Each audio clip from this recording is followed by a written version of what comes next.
그 민들레 꽃에 관한 설화가 있습니다. 옛날 산골 마을에 민들레라고 하는 처녀가 있었는데 그의 낭군은 나라의 부름을 받고 멀리 나가 있었다고 합니다. 그래서 민들레가 3년을 기다려도 오지 않았고 결국에는 낭군의 사망 소식을 전해 듣고 민들레는 슬픔에 죽고 말았다는 것입니다.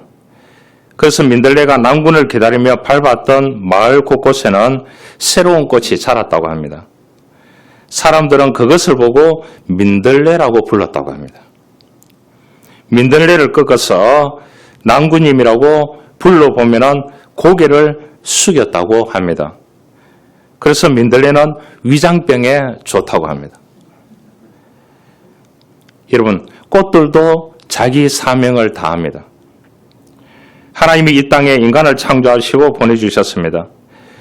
각자의 자리에서 하나님의 영광을 위해서 사명을 다 감당해야 됩니다.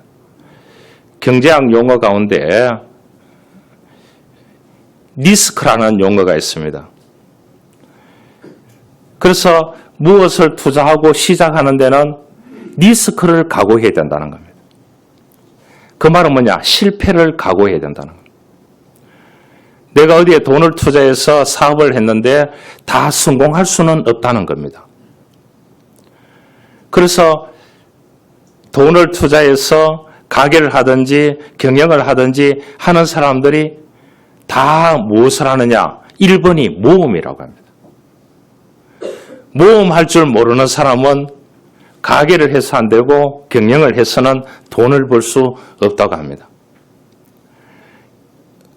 북한 병사들이 나오는 그 탈북하는 영화가 있었습니다. 오래되어서 제목은 다 기억하지 못하지만 거기 대사는 기억하고 있습니다. 그 한 병사가 탈북을 합니다. 그러니까 그 동료가 총을 쏘려고 합니다. 남한에 가면은 지상 낙원인 줄 아느냐고. 거기도 사람 사는 세상이라고. 여기 있으면 되지 않느냐고. 여기서도 어느 정도 살지 않느냐고. 그렇게 하니까 그 친구가 탈북하는 그 친구가 그런 말을 했습니다. 북한의 사선을 넘으면서 그 친구에게, 가지 말라는 친구에게, 총을 거르는 그 친구에게 그런 말을 했습니다. 저 남한 땅에 가면은 실패가 있다. 실패가 있다. 실패가 있기 때문에 내가 간다. 그 얘기를 했어요. 북한 땅에는 실패가 없다는 거예요. 실패가 없으면 뭐도 없다고요? 성공도 없다는 겁니다.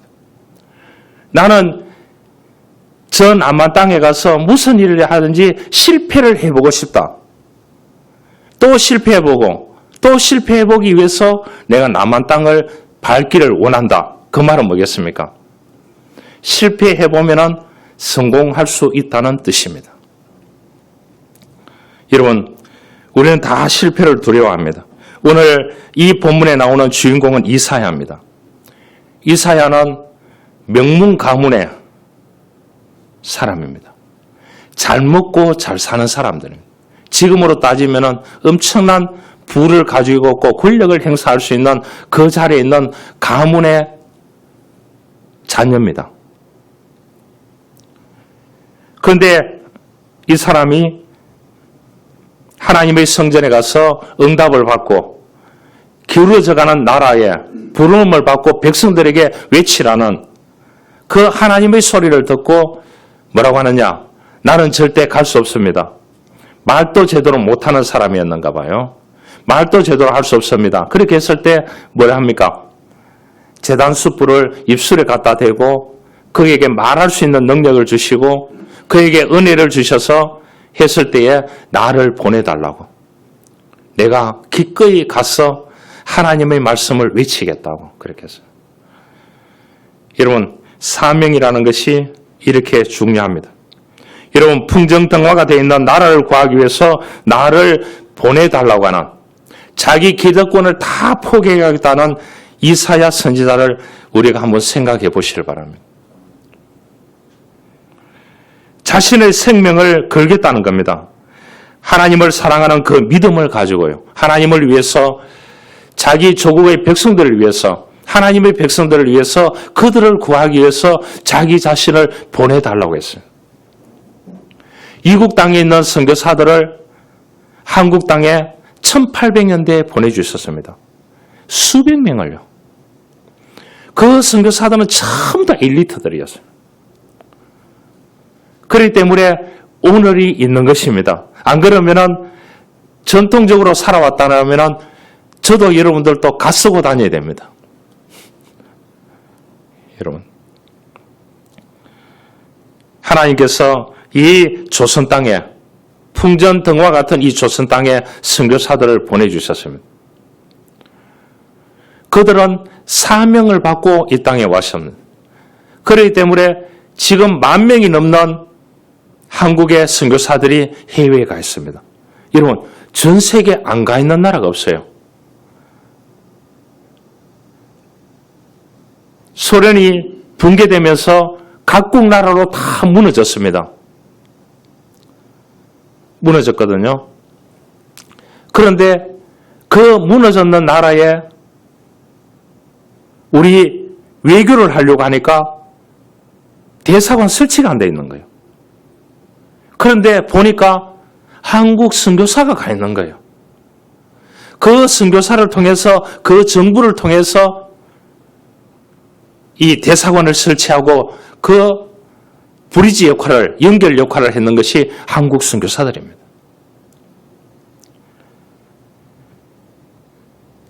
자기들 분들로 그렇게 하겠습니까? 서울대학 나오고 하버드 나오고 이런 사람이 목사가 되어서 한국에서 목회하면 큰 대접을 받는데 모든 것을 다 내려놓고 몽골 선교사로부터 시작해가지고 전 세계 다니면서 선교 사역을 하고 있는 이런 분들이 수없이 많습니다. 뭐 때문에 하겠습니까? 하나님을 사랑하고 하나님을 자기를 선택하고 구원하고 은혜 주셨는 그 은혜를 나누기 위해서 그 사명을 위해서 오늘 또 전 세계에 흩어져서 그곳에서 하고 있습니다. 오늘 우리가 사명이라는 찬양곡을 불렀습니다. 이거를 지었는 사람이 보니까 뭐라고 해놨습니까? 작곡했는 사람이 이권희 집사입니다. 알겠죠? 집사. 이분이 우연한 기회에 아프리카에 관한 선교 동영상을 봤다고 합니다. 보니까 아이들이 뭐 파리떼가 막 얼굴에 붙고 이런 모습들을 보면서 야, 저렇게 못 사는 나라도 있구나. 저 아이들에게 왜 기회가 없을까? 마음이 굉장히 아팠다고 합니다. 그래서 한번 가봤다고 합니다. 가보니까 그곳이 현실이더라는 거예요. 그래서 이 사람이 이제 기도하는 가운데서 하나님께서 사명을 주셨는데 너가 잘하는 것을 하라는 거예요. 그래서 2005년도에 발표한 곡이 이 사명입니다. 아프리카 선교 동영상을 보고 거기 가보고 난 뒤에 이 곡을 지었다니까요. 전 세계 교회에서 이 곡을 20년째 부르고 있습니다. 감동적으로. 할렐루야. 그런데 이 사람은 모태신앙도 아니에요. 이권희 집사. 간증에 따르면 처음부터 예수 믿은 가정에서 자라지 않았다고 합니다. 중학교 1학년 때 친구 3명과 함께 길을 가다가 우연하게 교회에 한번 들어가 봤답니다. 그것이 교회 다니는 계기가 됐대요. 음악 소질이 있으니까 기타를 배워서 치면서 교회에 기타로 봉사를 했다고 합니다. 그러면서 이제 사회에서 음악 활동을 하기 시작했는데 그때가 언제였냐? 1998년 IMF가 왔다고 합니다. 아버지가 사업하다가 쫄딱 망했는 거예요. 그래서 망했는 아버지는 사요나라 지방으로 도망가 버린. 파산했으니까요. 그리고 이권희 집사는 기획사에서 마련해준 거처에 머물면서 생활을 이어갔는데 낮에는 편의점에서 일을 하고 밤에는 찹쌀떡을 들고 다니면서 팔았다고 합니다. 그러면서 또 막노동까지 해서 하루에 일을 3가지 했답니다. 그러면서 음악을 했대요. 화요일 날 밤에 예수전도단에서 하는 찬양 모임이 있었는데 그곳에 가서 은혜를 받고 본격적으로 찬양곡을 쓰기 시작했다고 합니다. 낮에 알바해야죠. 저녁에 알바해야죠. 밤에 노동해야죠. 그 남는 시간에 기도하면서 그렇게 해서 썼는 곡이 이 사명이라는 곡입니다. 여러 곡이 나왔지만 여러분, 우리에게 주어진 사명은 무엇입니까? 여러분 각자에게 하나님께서 맡겨진 사명은 무엇입니까? 그 사명이 무엇인지를 깨닫고 그 사명을 이루기 위해서 최선을 다하며 하나님의 영광을 위해서 살아가는 여러분들 되시기를 주님으로 축원합니다. 여러분, 하나님이 1번이 돼야 돼요. 가정이 1번이 되면 안 됩니다. 직장이 1번이 되면 안 됩니다. 왜냐? 하나님이 그 가정을 주시고 하나님이 그 직장을 주시고 하나님이 그 학업을 주셨기 때문입니다. 할렐루야. 그런 의식이 있어야 되는 겁니다. 오늘 본문은 남유다 10대 왕이었던 우시야 왕의 시대입니다. 이 우시야 왕은 정치를 너무 잘했습니다. 그래서 백성들이 기대에 다 부응하는 왕이었습니다. 박수를 보내는. 우상을 탕파하고 하나님 앞에서 성실하게 하나님을 믿는 그러한 하나님의 성전에 나가서 기도하는 왕이었습니다. 그런데 이 사람이 기가 세지니까 왕이 뭐 성전에 나가서 기도하느냐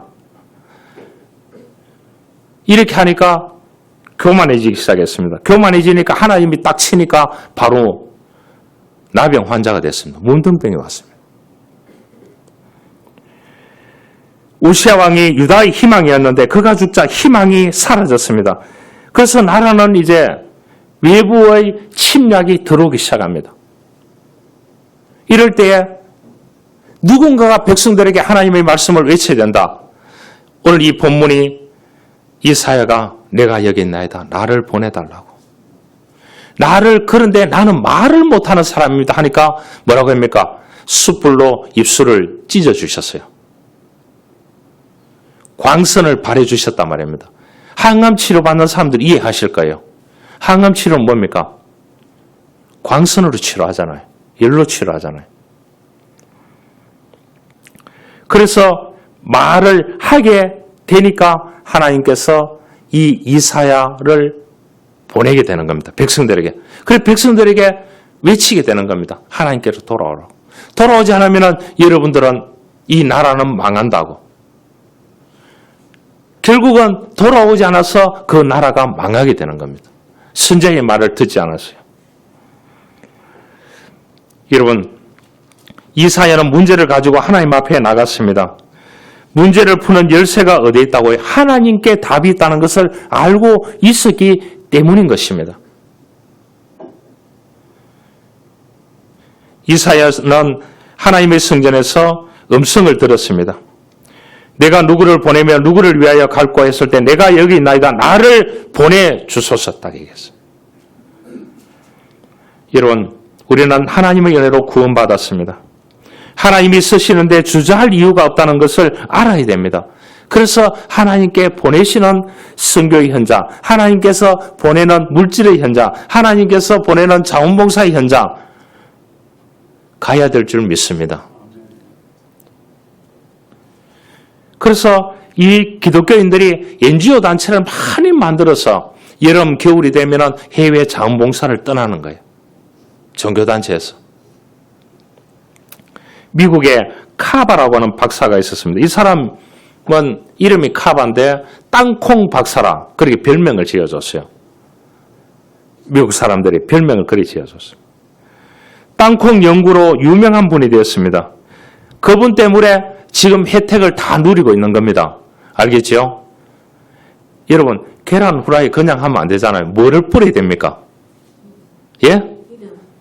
그렇죠. 예. 집사님이 잘 아시네. 예. 기름 뿌려. 땅콩 기름을 뿌릴 수 있도록 만드는 사람이에요. 한 번은 그가 은혜를 받게 되고 교회 가서 기도를 드리고 있는데 그렇게 했습니다. 하나님, 무엇을 해야 제가 하나님께 봉사할 수 있습니까? 제가 이 신비로운 우주에 대해서 연구하는 과학자가 되어서 연구해 볼까 하니까 너는 거기에 대한 사명이 없다. 소질이 없다. 딱 그렇게 얘기하잖아. 그러니까 이 카바 박사 열받았대요. 그래도 자기는 어느 정도 실력이 있는 사람인데 그러면은 인간의 문제를 해결하는 사람을 연구해서 그 사람이 가지고 있는 인간의 문제를 풀어주는 사람이 될까요? 하니까 너는 그 정도 실력이 안 된다. 집어치워라. 그렇게 얘기하더랍니다. 그러면 제가 무엇을 하면 좋겠습니까? 이렇게 생각하고 있는데 호주머니에 손을 넣어보니까 땅콩 한 줌이 있더라는 겁니다. 이를 딱 펴가지고 하나님, 제가 가지고 있는 거는 이 땅콩 한 줌밖에 없습니다. 그렇게 얘기하니까 하나님께서 감동을 그려주셨대요. 그 땅콩을 들고 가서 연구하라 그랬대요. 그래서 이 사람이 기도 가운데 영감을 받아서 땅콩을 연구했는데 땅콩을 통해서 몇 가지를 풀 수 있도록 했느냐? 105가지. 안 놀라시네. 그래서 땅콩 박사라고 부르게 되는 것입니다. 여러분, 땅콩으로 비누를 만든다는 건 못 들어보셨죠? 비누에도 땅콩이 들어간답니다. 화장품에는 땅콩이 안 들어가면 안 된답니다. 기름에는 무조건 땅콩이 들어가야 된다는 겁니다. 의약품에도 땅콩이 안 들어가면 안 된답니다. 105가지를 개발했다는 거예요. 그래서 그 사람을 가르쳐서 땅콩 박사라고 얘기했습니다. 이 사람은 하나님의 은혜로 자기 사명을 이 땅에서 다했습니다. 우리들도 하나님을 위하여 봉사할 것이 무엇입니까 하면서 한번 찾아봐야 되겠습니다. 이사야는 무엇을 어떻게 행해야 될지 모를 때에 나를 보내달라고 했습니다. 말을 못한다고 했을 때 말할 수 있는 능력을 치료의 광선을 그에게 제단 숯불로 찢어주셨습니다. 여러분, 제일 힘든 사람이 어떤 사람인 줄 알아요? 한번 해보시지 않은데 나는 못해요 하는 사람. 여러분, 하나님께서 은혜 주시면 하실 수 있습니다. 여러분, 한국 땅에 북한 사람들이 왜 탈북하느냐? 실패 한번 해보려고 탈북한대요. 실패 한번 해보려고. 그 말은 뭐겠습니까? 실패해보면 성공할 수 있는 길이 있기 때문에 이 땅으로 온다는 겁니다. 여러분, 실패를 두려워하지 마시길 바랍니다. 실패하면 하나님께서 또 다른 기회를 주십니다. 그 기회를 통해서 하나님께 은혜를 받고 영광 돌릴 수 있는 기회를 주시는 것입니다. 이것이 믿음인 줄 믿습니다. 한 사람 소개하려고 합니다. 탤런트 가운데 전원주 씨라고 아십니까? 예. 예, 전원주 씨. 예. 아시죠? 예. 예. 이 사람은 어렸을 때부터 못 먹고 일을 많이 해서 키가 작다고 합니다. 예. 키가 작아도 운전을 아주 잘했다고 합니다. 한 번은 교통경찰이 따라왔대요. 운전석에 사람이 없으니까. 차는 가고 있는데. 그런데 보니까 전원주신 거예요. 처음에는 동아방송에서 성우로 활동했다고 합니다. 그래서 본인이 그렇게 하나님이 공평하셔서 자기에게 목소리를 줬다는 거예요. 그래서 이 성우는 얼굴이 안 나타나기 때문에 인기가 대단했다고 합니다.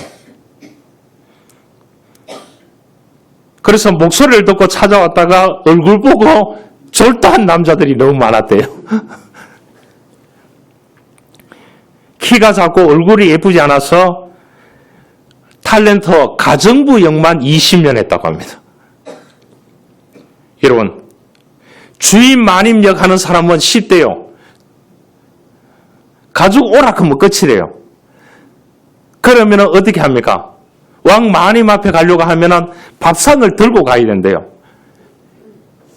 NG가 나면 하루에 20번도 더 그 상을 들고 왔다 갔다 해야 된다는 거예요. 자기가 화가 났대요. 하나님, 저 마님은 앉아가지고 들어올라 하면 끝이 나는데, 그러니까 좋은 거 혼자 다 먹는데, 가정부역만 20년 역할을 했대요. 그 들고 나가는 게 쉽지 않대요. 그런데 어떻게 하느냐? 그 가정부역을 하는 밥상을 들고 왔다 갔다 하는 거는 좀 쉬운데, 애를 얻고 왔다 갔다 하는 역을 하루에 20번 한다 해보세요. 엔지에 나가지고. 미쳐본대요. 그래도 감사했대요. 키가 컸으면 애 얻고 하는 역할을 하루에 20번 넘게 하고, 키가 큰데 밥상을 들고 20번 왔다 갔다 했으면 허리 다 나갔대요. 그래도 키가 작게 하셔서 하나님 감사합니다. 그렇게 받아들였대요. 아들 졸업식에 갔는데 친구들이 뭐라고 했느냐? 자기가 나타나니까 니네 엄마라고 안 하고 식모가 왔다 이렇게 얘기했대요. 그래서 졸업식 도중에 열받아서 집에 왔댔대요. 그래서 이 탤런트를 그만두려고 하고 늦은 시장에 미아리 시장에 갔는데 늦게 야채를 사려고 하는데 야채 파는 그 아주머니가 얼마나 웃으면서 캐지나 칭칭나니 하면서 야채를 파는데 너무 웃는 모습이 아름답더래요. 돈은 많이 벌어가지 않은데 그 야채를 사주면서 거기에서 한 30분 있으면서 그 아줌마가 야채를 파면서 웃고 즐겁게 잘 팔리지도 않는데 그거를 배웠대요. 그래서 이제 다음날 출근해가지고 작가들이 있는 PD들이 있는 방에 가가지고 자기가 그 야채 파는 아줌마가 웃는 모습으로 웃었대요. 그러니까 그 PD들이 하는 말이 웃기고 있네. 그렇게 얘기하더래요. 그러면서 어떻게 했냐? 조연을 맡겨주더라는 겁니다.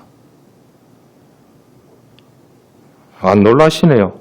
여러분 가정부역만 20년 하면서 밥상 나누고 얘기 없고만 있다가 그 야채 가게 가가지고 그 아줌마 웃는 모습을 배워와가지고 그 PD들에 가서 그대로 웃으니까 다음에 조연을 주더라는 겁니다. 그래서 시골 드라마 대추나무 사랑 걸렸네. 이걸로 떴는 사람이 전원주. 여러분 전원주 씨가 하나님의 은혜는 따로 있다고. 자기에게 준 사명을 잘 감당하면 하나님께서 은혜 주신다. 이렇게 간증을 했는 거예요.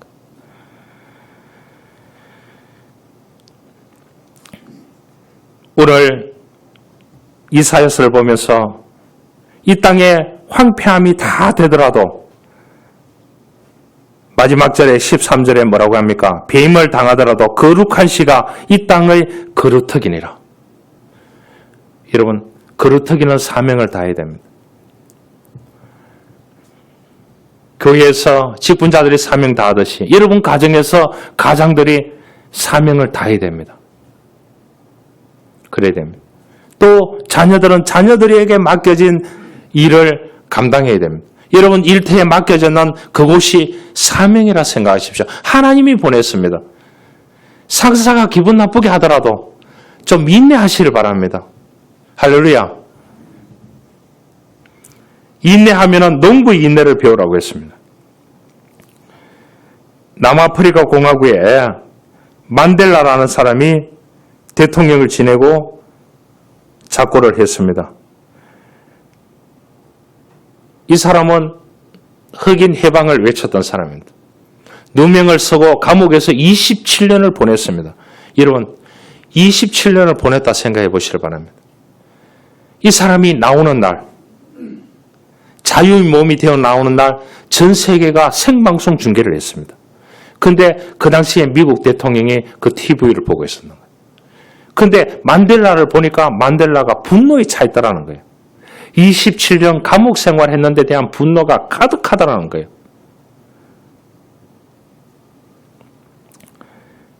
그래서 이 사람이 나중에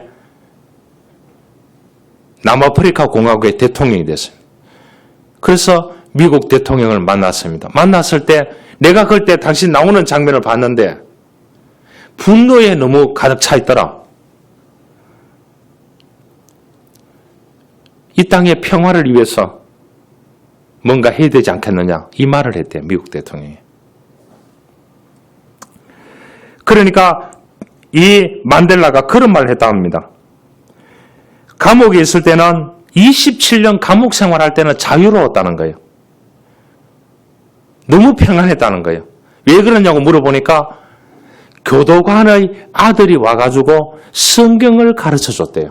읽어줬대요. 그 시간이 가장 행복했대요. 가장 은혜 받는 시간이었대요. 그래서 하나님의 말씀대로 자기가 나가면은 살아야 되겠다고 이렇게 했는데 감옥에 나오는 순간 사람들을 군중들을 보는 순간에 27년 전으로 돌아가서 분노에 가득했다는 거예요. 억울하게 감옥살이하고 나온. 백성들은 역시 해방되지 아니하고 어렵게 살아가고 있는 그 모습을 보고 분노했다고 그렇게 했습니다. 그래서 그 대화 속에서 그러면은 앞으로 내가 이 남아프리카 공화국을 위해서 뭔가 하겠다. 그래서 이 자유화가 되면서 다 백인들을 아프리카에서 쫓아냈습니다. 재산을 다 빼앗고요. 그런데 남아프리카 공화국만 만델라가 어떻게 되느냐? 공존하는 사회를 만들었습니다. 지주들을, 백인들을 쫓아내지 않았습니다. 그 대신에 이 백인들에게 뭐냐? 노블레 소블리죠. 국가를 위해서 기부하고 어렵고 가난한 사람들과 공존하고 살려고 하면 임금도 제대로 주고 세금도 제대로 내고 기부도 많이 하고 이렇게 해야 이 사회가 공존하는 평화의 세계가 된다. 이렇게 정착했는 사람이 만델라입니다. 자, 아프리카 지금 현재 어떻게 됐습니까? 남아프리카 공화국만 살아있습니다.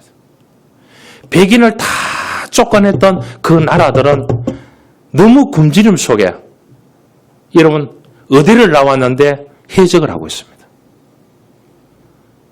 여러분 그런 나라들로 다 바뀌었다는 거예요. 여러분 만델라가 감옥에서 교도관의 아들이 읽어주는 성경을 듣고 성경을 배우고 27년 동안 그렇게 살았기 때문에 감옥에서 견딜 수 있었다고 했습니다. 그래서 이 사람이 공존하는 사회를 만들어서 남아프리카 공화국은 지금도 공존하고 있습니다. 하나님께서 우리들에게 보낸 사명이 있습니다. 우리가 예배하는 가운데 하나님께서 우리들에게 사명을 주실 때가 있습니다. 그 사명을 통해서 수많은 사람들을 나를 통해서 회복시키고 변화시키고 문제를 풀어내는 역사가 있기를 주님으로 축원합니다. 장래가 촉망되는 피아니스트가 있었는데 첫 독주회가 열렸습니다. 그런데 관중들은 일어나서 박수치고 막 그렇게 되었습니다. 정말로 잘했다고. 그래서 친구가 앞에 나가서 야 오늘 너무나 이 독주회가 좋았다고. 이 보라고. 회중들 보라고. 그렇게 하니까 그 피아니스트가 고개를 푹 숙이려 했더랍니다. 왜 그러냐고. 기뻐해야지. 그렇게 얘기하니까 저 앞에 앉아있는 저분 때문이라고. 자기 스승인 거예요. 스승이 지금 만족하지 못하고 있다고. 다른 회중들은 다 만족해 하는데 저 스승이 지금 만족하지 못하고 열받아 있다고.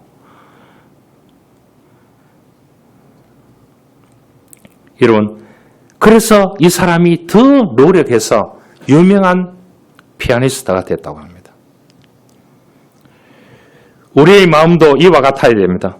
다른 많은 사람들의 이목보다도 하나님이 기뻐하시는 일인지를 먼저 생각하는 삶의 목적이 되어져야 하는 것입니다.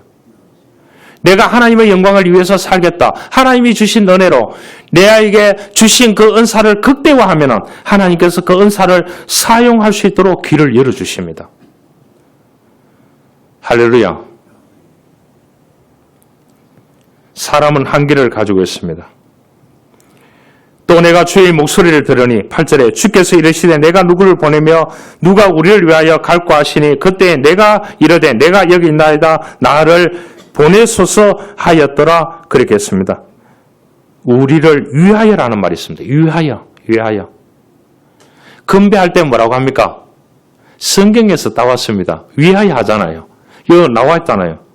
8절에 우리를 위하여 이렇게 나와 있습니다. 이게 뭡니까? 하나님을 위하여 선교의 사명을 감당해야 돼요. 내가 믿어낼 수, 내가 맛보낼 수, 내가 느껴낼 수가 너무나 적하기 때문에 또 다른 사람에게 배달을 해야 되는 겁니다.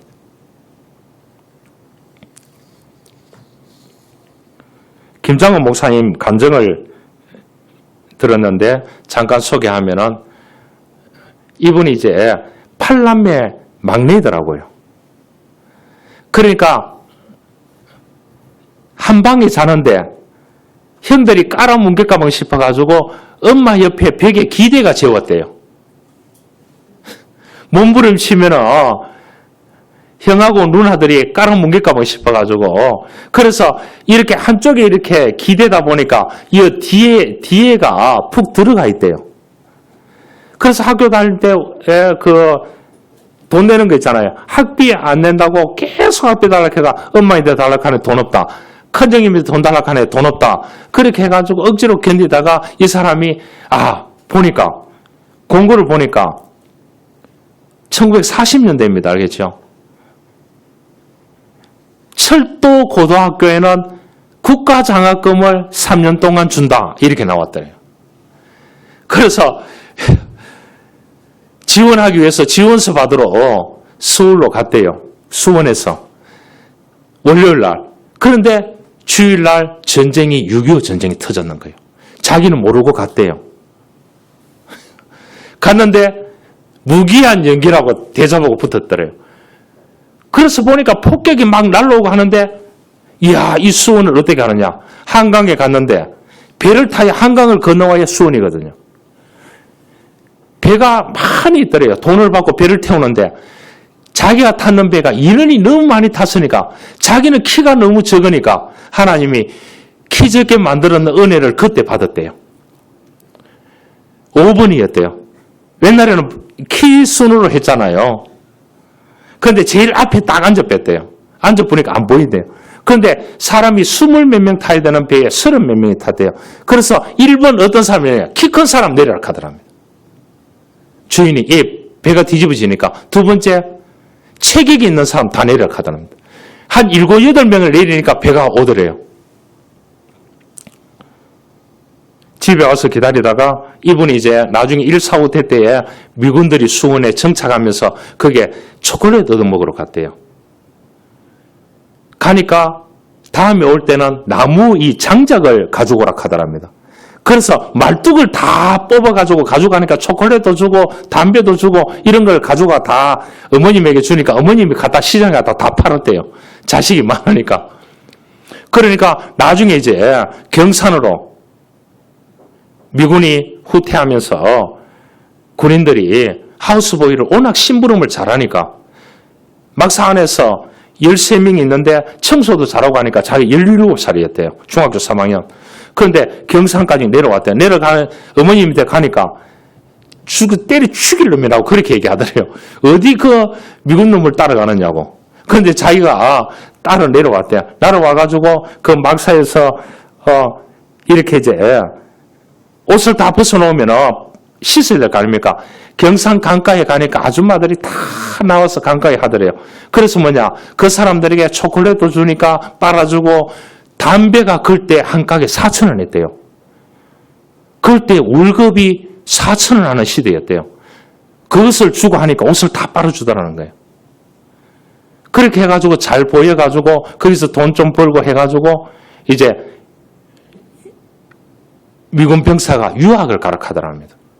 서울대로 이제 서울로 열차를 타고 가려고 하면은 정이 있어야 된대요. 그래, 헌병대에 가니까 누나 있느냐 카더랍니다.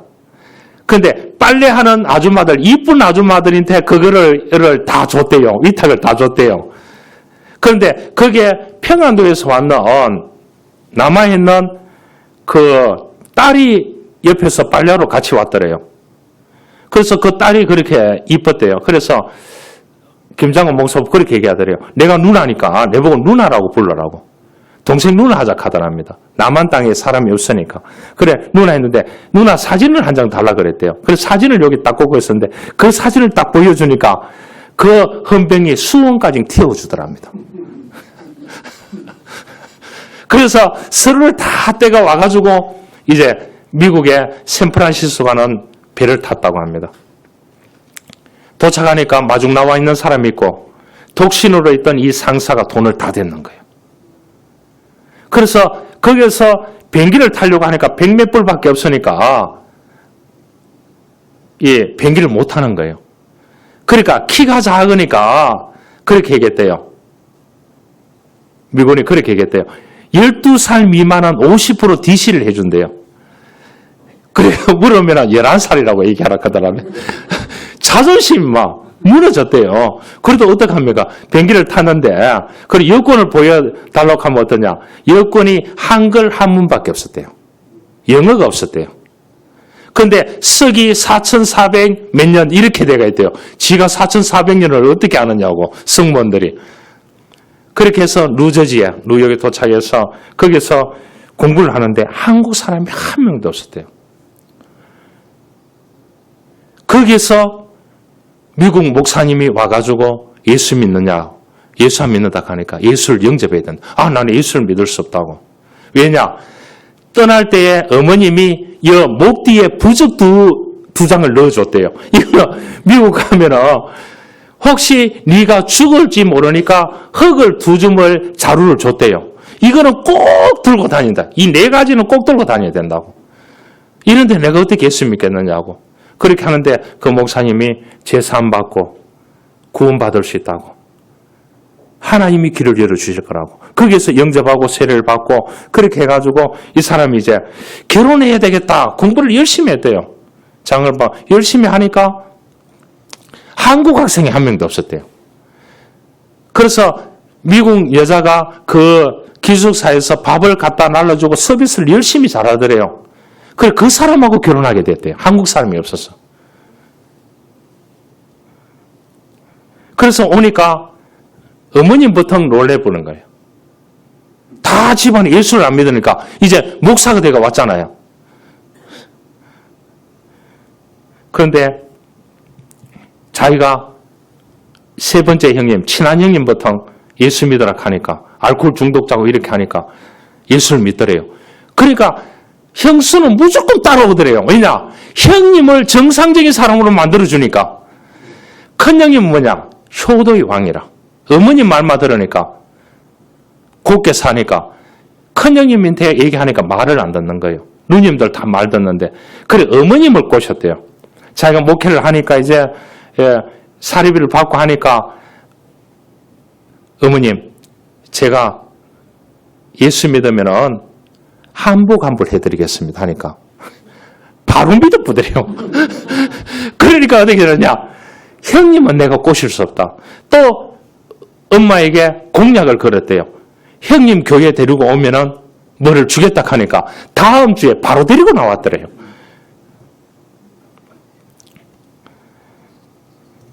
그래서 자기는 기적이라고 그래 보더라고. 본인은 기적이라고.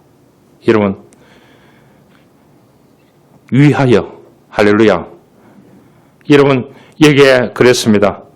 우리를 위하여 갈고 하시니 그때 내가 이르되 내가 여기 있나이다 나를 보내소서.